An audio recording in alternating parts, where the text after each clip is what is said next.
Traveling to Hong Kong just got way easier for Indian passport holders. No paperwork mountain, no waiting rooms, no tedious visa interviews. All you need to do is obtain a Hong Kong pre-arrival registration or PAR as it is commonly referred to, and you'll be cleared to take off.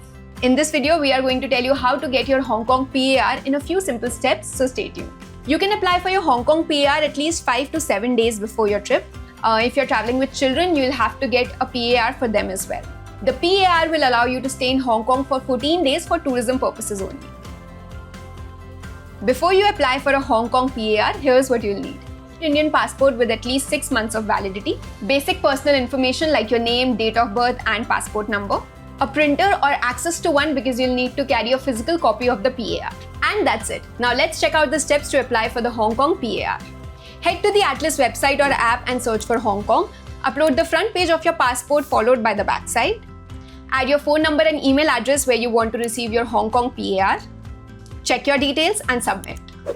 And you're done. Once your PAR is approved, you can download it from your Atlas app. I know it all sounds super easy, and it indeed is. Just make sure all your information is accurate because you won't be able to make any changes once your application is submitted. Just in case you've added any wrong information, you'll have to reapply. You'll receive your Hong Kong PAR within 24 hours and you'll be all set to explore. Although hotel bookings and return flight tickets are not mandatory, it's better to have them sorted because the immigration officer may request to check them. So if Disneyland has been on your bucket list and you're craving some good food at Temple Street Night Market, all you need to do is just book your flights and go. Like this guide, subscribe for more travel updates and visa hacks from India. The link to apply for PAR is included in the description below, and we have also added a detailed Hong Kong guide to help you plan your trip. Have a nice trip. See you soon.